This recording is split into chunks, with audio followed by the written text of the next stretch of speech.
And we are live.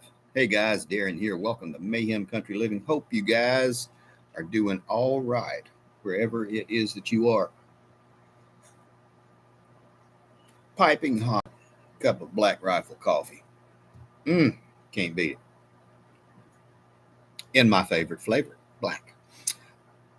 Hope you guys are doing all right this evening. I was going to try something a little bit different. I actually have a theme for this live stream. Going to try to do something official. Do you have a plan? Natural disasters. Inoculate. How are you doing? Welcome aboard. Thanks for coming by, man. And thank you for the thumbs up. I appreciate that. I'm actually going to try to do a little bit of a themed live cast. And we will see how well it goes. I made a bunch of notes. Let me see if I can find them in here.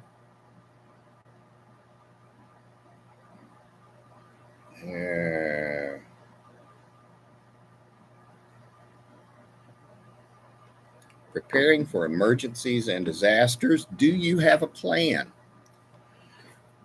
And I made some notes. I'll post them in the show's topics down below after we get everything finished.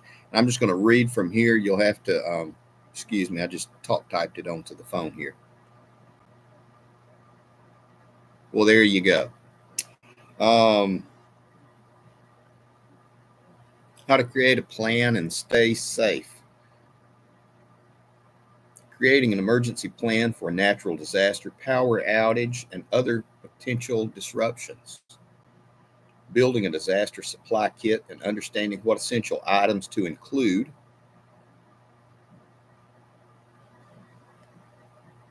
Understanding different types of emergencies and how to respond to each.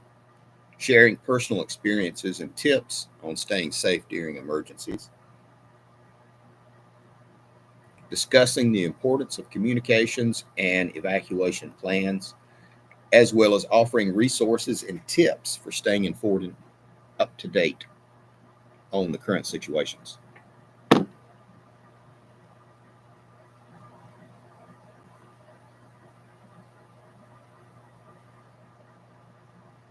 For emergency planning for moving. Okay.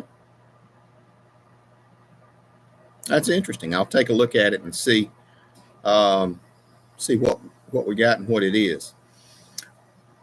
One of the things that we always do is we have a plan for natural disasters that occur in our area. More often than not, then we are going to come into contact with usually tornadoes here in the South. We have a lot of bad weather, and we're coming into it right now. So one of the things we have is a tornado plan.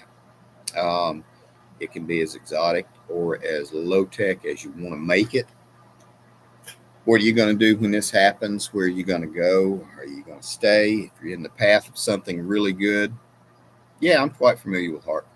Are you going to stay where you are? What do you need to take when it's time to go out? Do you got pets? You need to crate them up, take them with you. Do you have a vehicle that's big enough to haul all the stuff? Do you have a bag that you can take with you to move yourself into a hotel or to someone else's house, change clothes, comfort items for the kids, medications, important documents, things like that? That is what would be good to have in that bag. If maybe you want to have a copy of your will, life insurance, homeowner's insurance policy, put it on a thumb drive, wrap it in a Ziploc bag, and you're kind of covered up. Hey, Doc Falcon, what you up to? Hope you're doing all right today, buddy. I am going to try a themed one this evening and just kind of talk about natural disasters. And you would be a wealth of information because as you live in a mobile home, what do you have as far as plans for a tornado. And I know you've been through a few of them. You had some really bad weather during the past couple of days. You said some good, honest to goodness thunderstorms.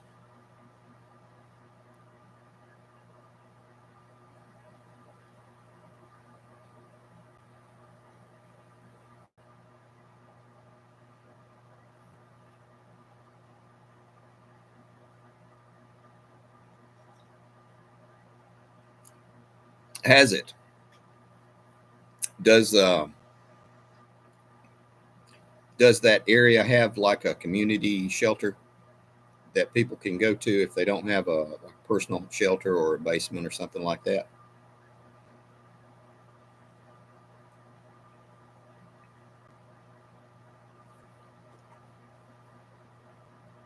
Absolutely. That's a good way to do it. When we bought ours, we did anchors. They have them kind of newfangled anchors. They only anchor each section opposite corners, but they put two anchors in each corner. And they say it holds great and everything. But, we always had the honest to goodness storm shelter at the old property.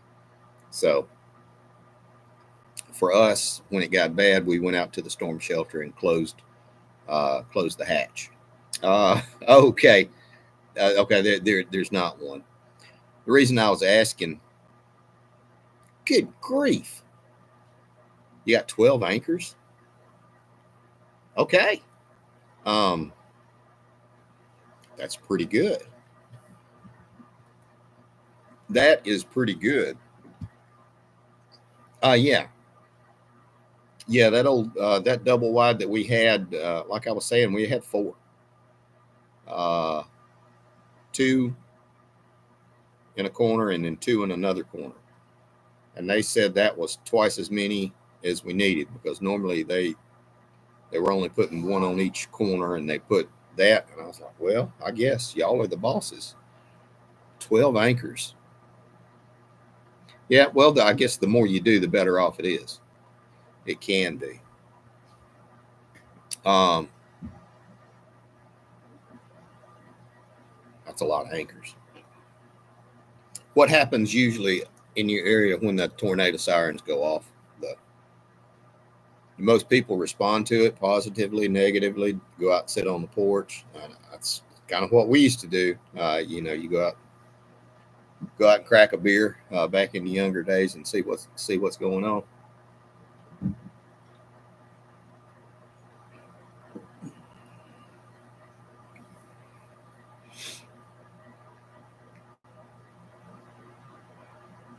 And then there's always the obligatory run for milk and eggs because you do that when tornadoes come, the same as you do for ice storms down here in Alabama, because we got to have our milk and eggs when the weather gets bad.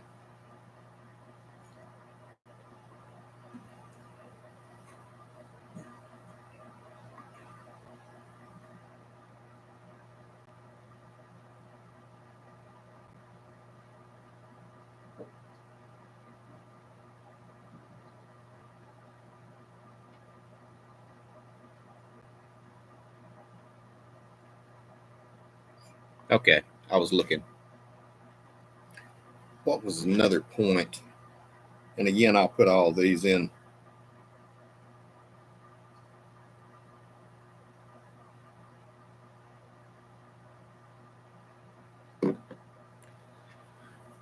The last time it got bad out there where you were, Doc, what did you end up doing? Six along each side. When I first moved here in 2003 and we had a real bad storm, you debated on going to the firehouse. I paid for it. If it's going to go, I'm going with it. There you go.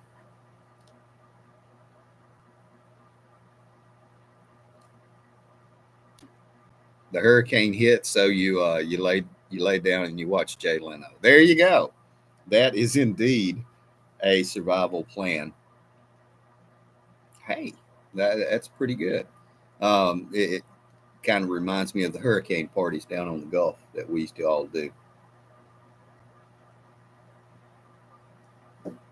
It would blow in, they'd call for the evacuation, and then we would drag the coolers out on the beach. Don't take the umbrella. You might as well not, because it's just the umbrella's just gone at that point. But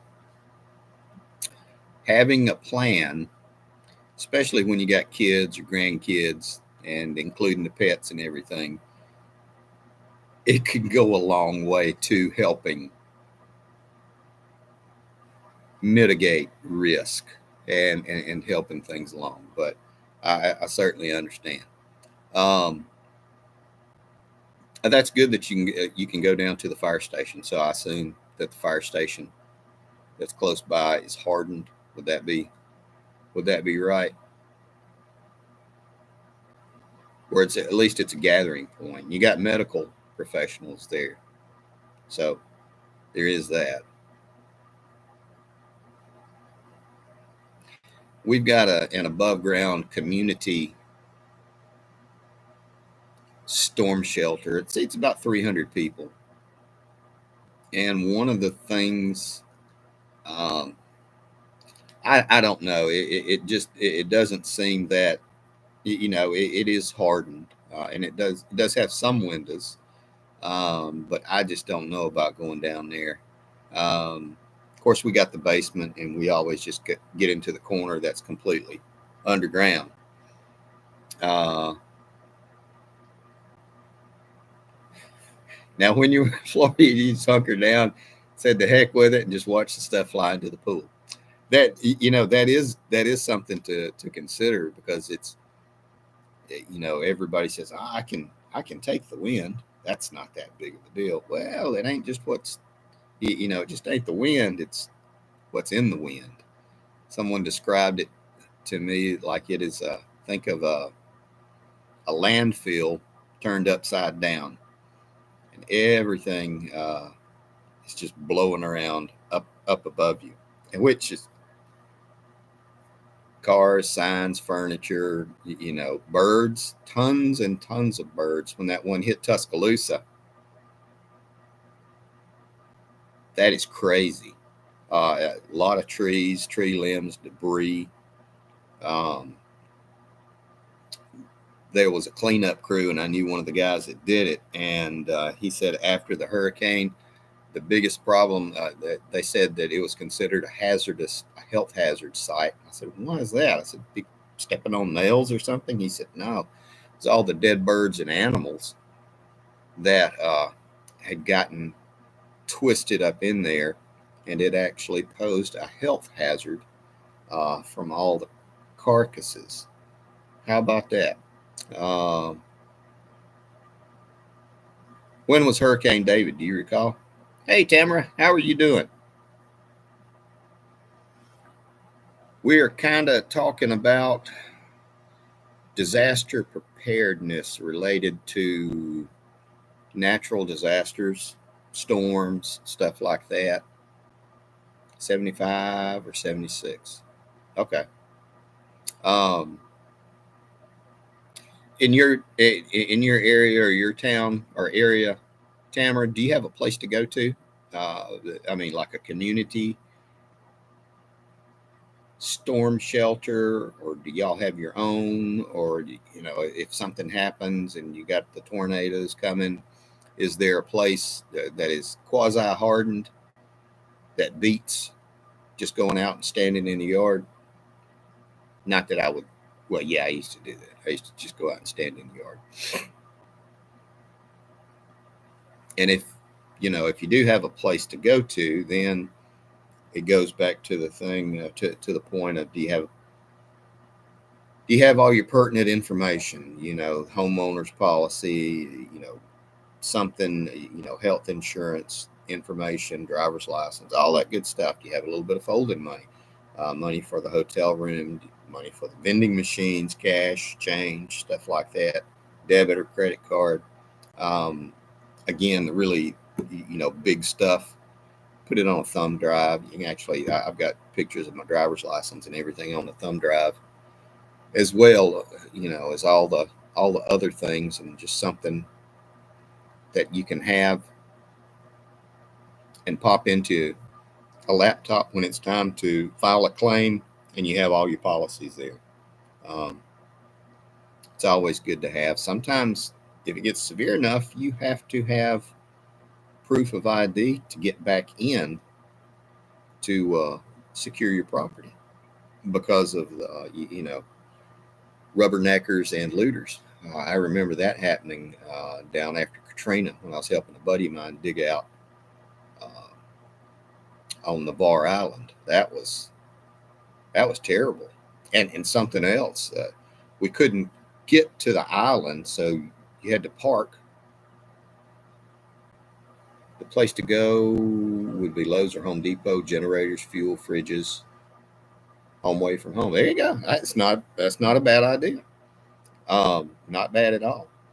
We had to walk across the bridge, big bridge, to walk across, and there was sand all over the place. So and then debris and everything. So that brings the point of something like this, and you gotta go. Put on good shoes. That would be a good take home. Put on a pair of good sturdy shoes, whether it's the steel toes, or something like that, or just a good pair of hiking boots. None of those flop flops that the hooch wears. Something that you can walk in and not be uncomfortable. Home Depot. If you get there early enough, I guess they'd still have coffee.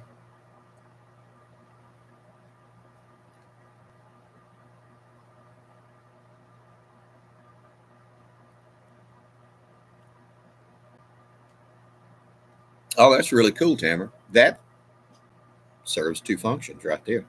That would be really cool. I like having a basement. It is not an honest to goodness storm shelter because from what I've read, most storm shelters need a little bit of moisture, and I try to eliminate a lot of the moisture down here in the basement. But that would be good. Something that's underground with a sturdy door, good ventilation, that you can just go down, pop out a lawn chair or something like that, portable radio, and you just kind of kick back and wait out the storm. Most of them, well, tornadoes down here, most of them 4 or 5 hours at the most. Uh, Took us to Florida. Dad had rented a cute house. It was in the lowlands. Hurricane Cleo hit. You were 8 years old and scared to death. The place flooded. Yeah, that would be a booger, because then you have to deal. Even though it's a rental, I mean, all the stuff that you carried in there is messed up, and you got to try to get out of there and get to safety. And plus, a lot of the water, once you have a flood like that. Again, Katrina. I was part of a disaster assessment team. We went down with the Red Cross, and they said, "Stay out of the water. For the love of God, stay out of the water, the standing water." And there's standing water, well, standing everywhere. And the problem is that when that happens, all the storm drains fill up, and then the sewers fill up, the sanitary sewers, and so all the poop and the poop water come out, and they all mix together, and then you have all the chemicals from the refineries and from all the businesses and everything all kind of mixing together, and then you have the water moccasins, and all the snakes are coming out to find them a nice place. So you see the tree that's hanging down in the water, and you'd look up and you'd see 6 or 7 water moccasins hanging in it. Every now and then you'd see somebody sitting on there beside the water moccasins at a safe distance. That is crazy.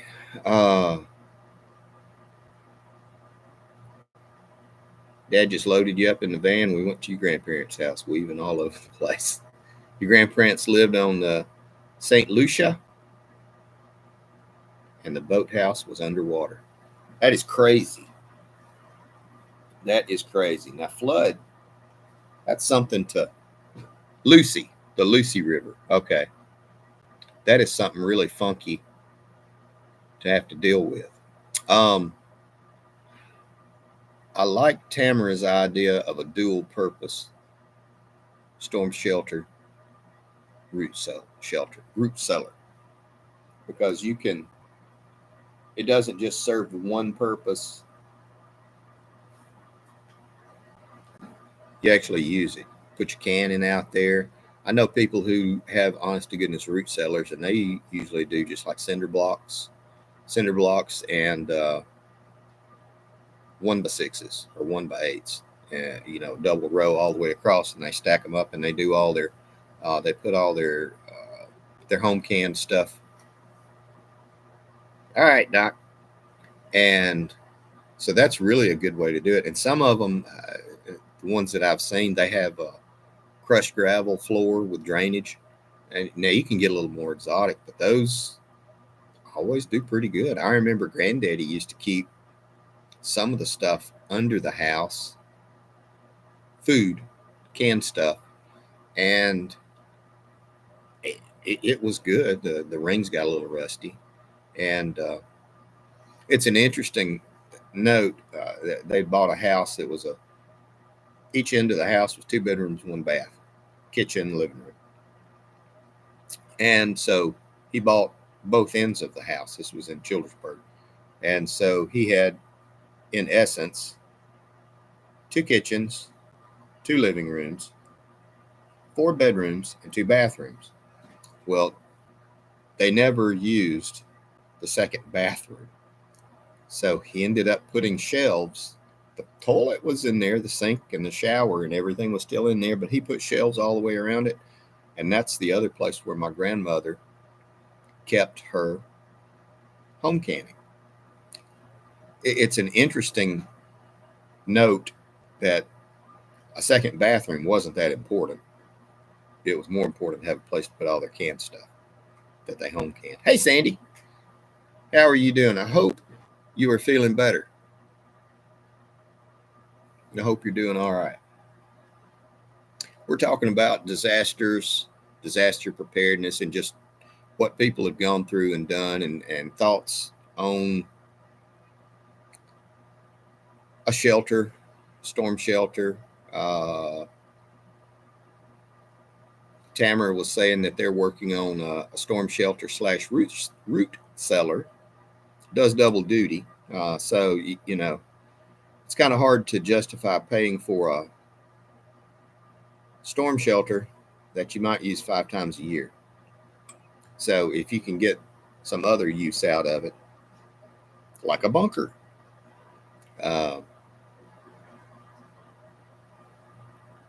good. I'm glad you're feeling better. Do y'all have a in your area, Sandy? Do y'all have a public storm shelter that you can go to, like a community shelter, a hardened shelter, or do you have something of your own, or basement, or central room in the home? Another kind of funny thing that they've gotten away from. Do you remember years ago when the tornadoes would come? And I remember this. My grandparents would do this. Every time we would have a tornado siren, and you would run around and you'd open all the windows up to equalize the pressure outside the house to the pressure inside the house. Turns out that never made a difference, really.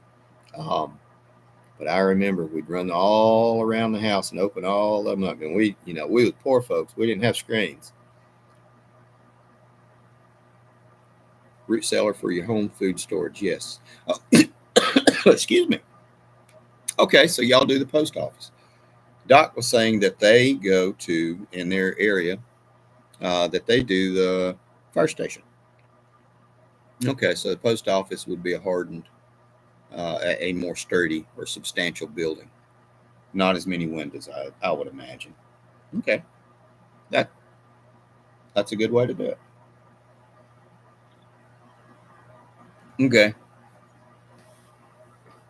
Yeah, we've got a neighbor that has a friend of the family that has an honest to goodness. They just built him a nice 20 by 20 underground. If you remember the one I had, Doc, with the the heavy duty door and all that stuff. Imagine if it was 20 feet with bunk beds down each side. That's what they have, and and they've offered to us, but I'm like, I got a basement, and it's underground, except for one section of it. Oh, cool, yeah, that video. But so me, even if the power does go out, we got generators and all that stuff, and then if you want to eat a can of brown bread, all you got to do is get the can opener. Open both ends is what I've been told now. I was looking for the B&M baked beans, but I can't find them. Can't find them. Sandy says that their post office has a basement. So there you go. That's ideal right there. And it's a government building, so they're probably going to search that one first anyway. Um, so that would be, and actually, it's probably a gathering point for your emergency planners or your emergency management. There used to be storm cellars everywhere. Yes, there are. Riding around out here in this area, you can see some of the old ones because they had those narrow little doors and dug into the sides of the hill, and most of them are caved in. One side used to, yeah, yes. Um, FEMA will pay you roundabout, if you can catch them when they have it in the budget. They will pay you to do a storm shelter yourself. You have to pay for everything yourself, and then submit everything, and they will reimburse you. I think like to $3,000 or $4,000 the cost of the fiberglass shell that you bury. Um, I have heard that people have had good luck doing that and have had bad luck doing that because they didn't have a piece of paper or the contractor didn't give it to them. Oh, greenhouse lights went off. And they didn't submit the forms properly, and FEMA said that's all you get. So you don't get nothing. Sandy's, that's a good suggestion. Old churches usually have a basement. And, that is good that you mentioned that because our church, uh, it's an older church. I mean, it's 60 years old. It does have a basement. And it's actually a substantial basement. So that's something to consider. Um,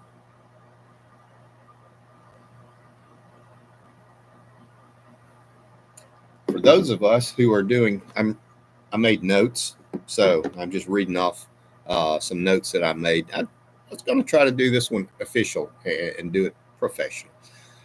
Um, what would be some of the things to put inside the kits? That would be something. I mean, my first thought would be documentation.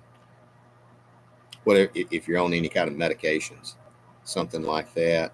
Um, you know, ID, maybe a flashlight, change of clothes. If you're going to like your brother's house, 5 or 6 miles away from the tornado, can opener. That's a good idea because that way, when you eat your emergency brown bread, and I think Doc and I are the only one on here who knows. He sent me 2 cans of this for my birthday. That's why I keep pulling it out. So you open up your B&M brown bread, and if you're fortunate enough to find the freaking beans, I hadn't found them yet, but I'll find them because the recipe says it's delicious. Oh yeah, I love it. Love it. I'll eat one. I know the other one is probably. I'll probably just keep it over here on my computer desk. Um, oh yeah, love it. Um, if you got kids, you got to carry stuff for the childrens. Uh, gaming, tablet, their little tablets. All the kids have them. Seems like nowadays. Cell phone. You got a case of it? I'm gonna eat. I'll eat some tomorrow. I was gonna wait and do an honest to goodness video of it, but yeah, I'm gonna eat. I'm gonna eat some of this tomorrow with toast and butter, maybe peanut butter too, because this will be cool. Um,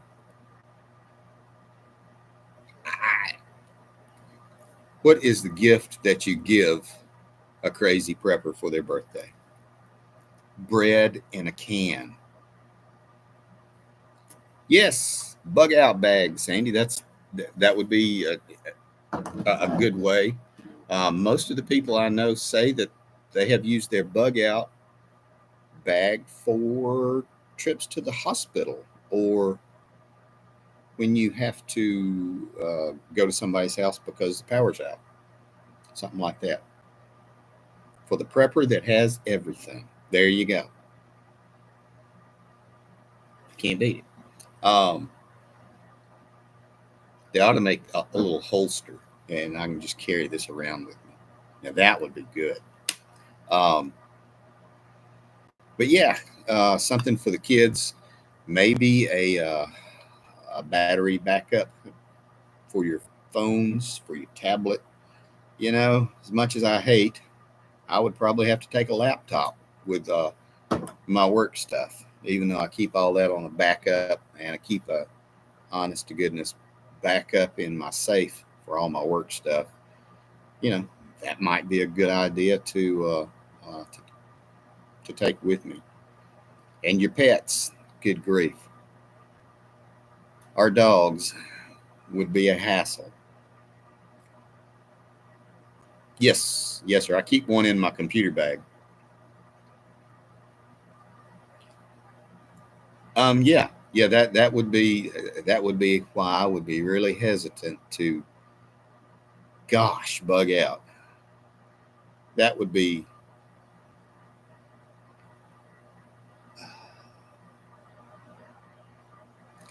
I'm gonna hate moving. When we just do decide it's time to move, because this would just be good grief. Um, I'm looking at it now, and it's like, holy cow! It's a grocery store. I'd have to move a grocery store. Um, but yeah, I mean, sometimes you have to. Um, I remember I was living out up on the Warrior River, and a train derailed after it crossed the trestle, and two or three of the chlorine tankers ruptured. And so they did a big evac of everybody downwind. Fortunately, I was upwind, so I didn't go. Um, Everybody evac for like 5 miles because of the liquid chlorine. It was pretty bad. Yeah, this thing was empty when we moved in here. Um, Now I'm sad. This would be a horrible thing to move. Um, it would be a job. It would be a booger. But you know, your choice is either stay and die or leave and live. Well, you grab the bags and you start heading out with them. I have built bags for all of us, and catering to not so much uh, the bug out bags with all the tactical stuff in it. Um, Absolutely. Your pets. Do you have a carrier for them? Yep, we do too. Providing we can catch them, because sometimes storms happen. Those cats get crazy. Um, Luna and Saul are just problematic taking them to get their shots. That was an event. Taking two 100-pound dogs to the vet, and it's fun. It's fun, but what would you do? You can't take your dogs. You can't take your dogs into a shelter. Most of them won't take them. This one down here won't. They won't take any pets. So what do? You know, you're kind of screwed. Um, some hotels do. I know that from traveling. So your best bet would be probably checking into a hotel. Now, checking into a hotel with my dogs, they would probably only allow one in a room, so I'd have to rent 2 rooms, which something to think about. Um, and you couldn't take them into a Red Cross shelter. I know that from having worked with the Red Cross. Um, some places are a little more forgiving, like staying with the church. In the church shelters set up back during Katrina when we were doing that work. The Jackson, Mississippi arena. The Red Cross, we staged that area, and with the Mississippi National Guard, they came in and took everything over, but they wouldn't let pets in. Southern Baptist Convention or Southern Baptist Association came in and fed everybody, and I'm talking about people. There was like tens of thousands of people staying in and around that area. It was really something. Oh, you have a big dog too, Sandy? Okay, well, you understand then. Bacon and Little Debbie snack cakes is all you need to survive. No, BC, you are absolutely wrong. You know why? What else you need? You need B&M brown bread. Been waiting on you to come on here, dude, so I could show you this. You talked about this years ago, and I was like, what the hell is he talking about? Canned bread? Is that like Wop biscuits? No, it is not. It is. I know it. I know it. I know it. You showed it in a video, and you and I've talked about it before off camera. And I was like, I don't know what this stuff is. Doc Falcon sent this to me for my birthday as a joke, he says, but he does not realize how cool this is. You got a Shepherd Husky mix. Okay, then Sandy. Imagine them taking, going to say you got to go to the Red Cross shelter. Oh, Miss Null, I'm so sorry, we can't. You're going to have to take your pet to the Humane Society, and they'll board them for so many days, and then you can pick them up after this X disaster is over with. I wouldn't do that. So I mean, pets are a consideration, and the only way I can see around that is having a little bit of folding money to rent a hotel room. That's the way it is, and one that takes pets. It's mostly a New England staple. Grew up on it. B&M baked beans. It's what us poor folks food. It was poor folks food. I can't find the beans yet. I want the exact same beans to complement this northern dish. Hey, and Sandy, I don't blame you. We wouldn't either. Wouldn't leave them. I'd probably just drive till I found a state park and car camp. That's something the Hooch and I have talked about.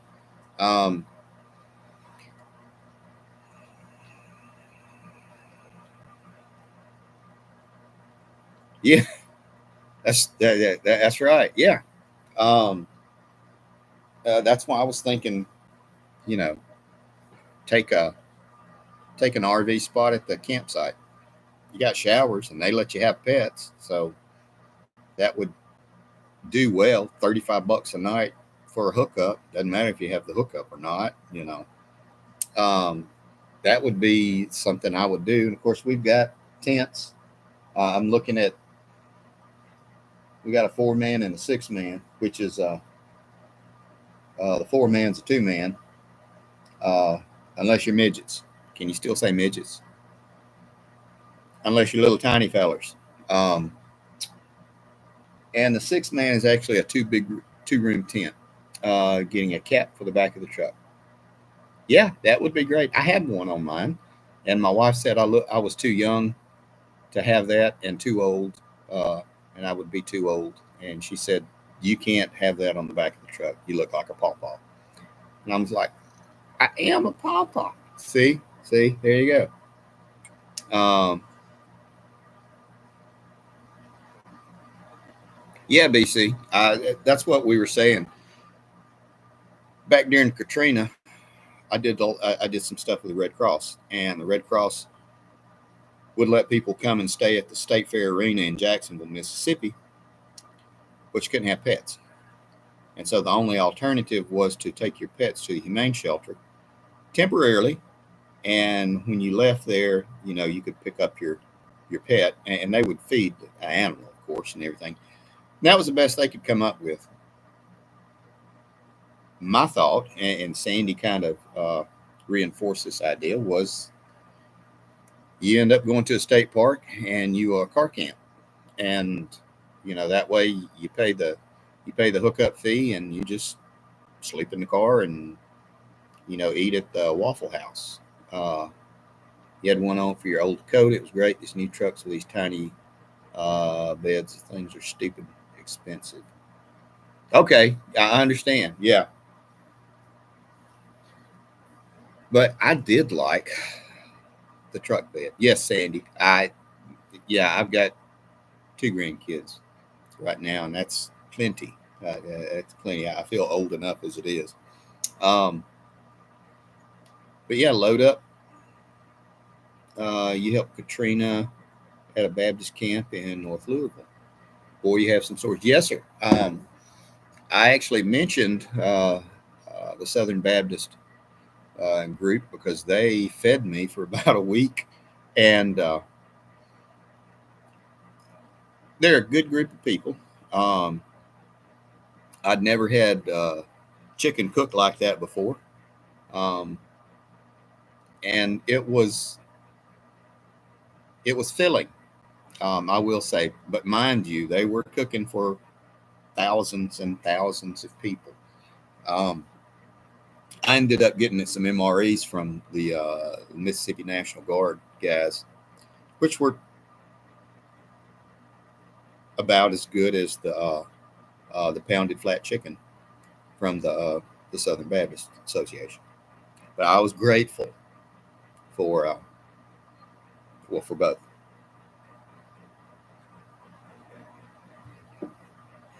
Those guys, it kind of interesting. They just got pulled back from.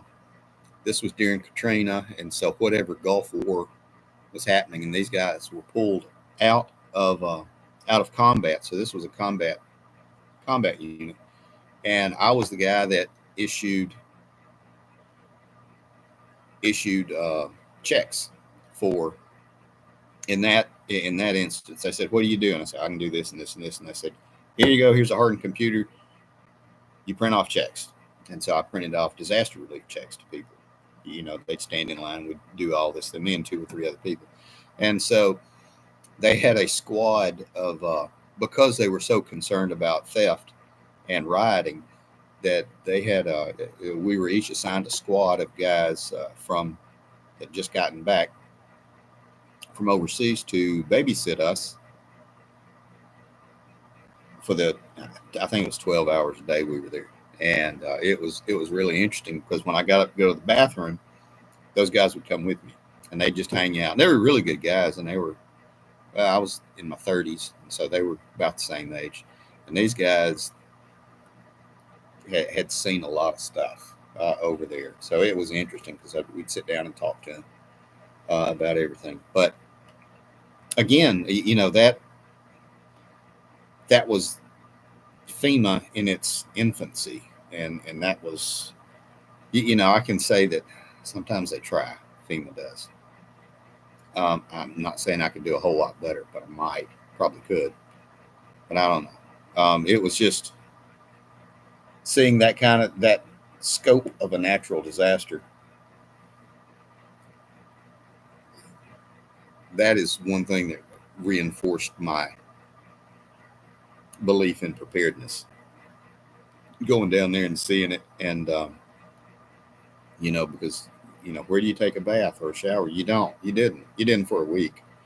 You can sponge off, or baby wipes, lots of baby wipes, and that was about it. Um, and so there's six people in a room in a hotel room. When you can get a hotel room, when you didn't, you slept in the floor in the basement of a church, and so that's what you did. But all of that, I mean, those tens of thousands of people, they thought they had a plan. They didn't really. That's the kick in the butt: is find a plan, stick with the plan, but don't stick with it so much that the plan kills you. You know,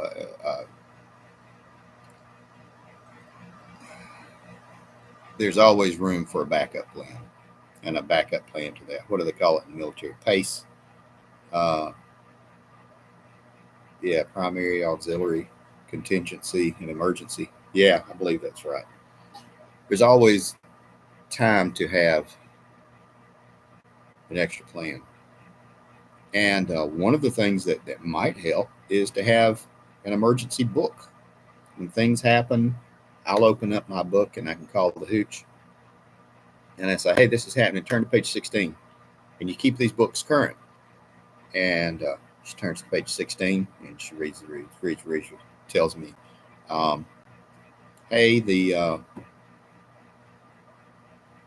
leak in the basement. I need to cut off the water. Okay, turn to page 4.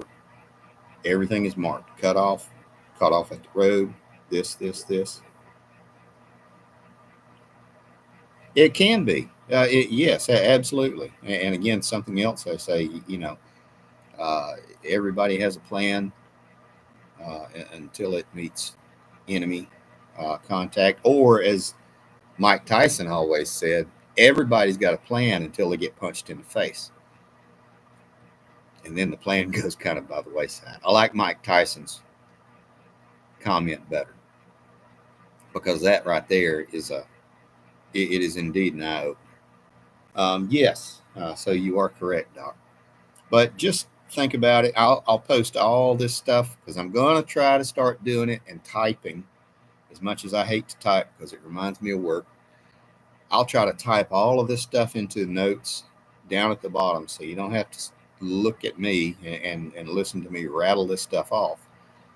If you want to, just scroll down and read through the notes, and I've got high points marked out, and it's not word for word. It's just in an outline form if anybody wants it. Take it, steal it, write your name on it, tell everybody you came up with it. I am good with that.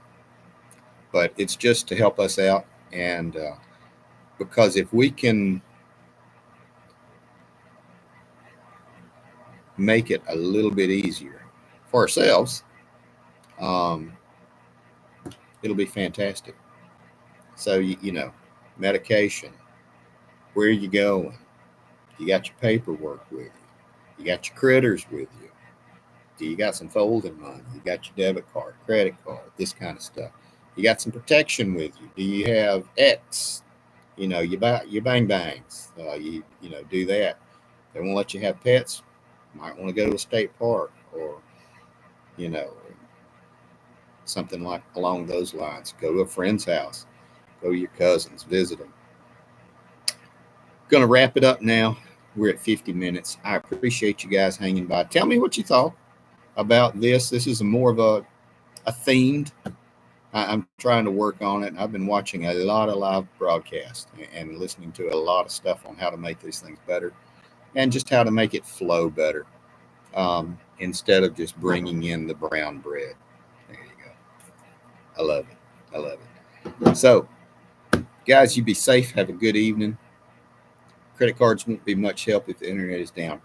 Bam! That is a fantastic point. Carry some folding money, a little bit of cash.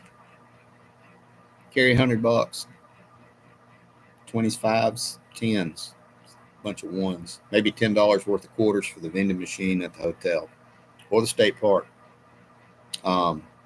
Stop at the truck stop. You can pay to take a shower. Truck stops are more accommodating for pets than a lot of other places too, because a lot of people that drive trucks have their dog with them. I've seen people in truck stops with their pet iguana on their shoulder, or it's some kind of lizard about that long and it's sticking on the guy's back. I'm like, hey, each their own. Uh, no, sir, we had a little bit of sprinkling of rain while I was cooking outside, then just kind of petered out.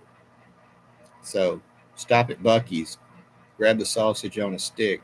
Yes, that is a good thing. Or get that big old barbecue sandwich. What do they call it? The brisket. Stop and get that brisket. It's like $12 or something like that. But and get a cup of coffee too. All right, guys, I'm going to wrap it up. Thank you for coming by. Thanks for hanging out. Like I said, comment or email me, mayhemcountryliving@gmail.com. Yes, the brisket is fantastic. Let me know what you think. How can I make it better? I want to keep you guys informed and have a good time doing it. Take care of your people, guys. See ya. Bye-bye.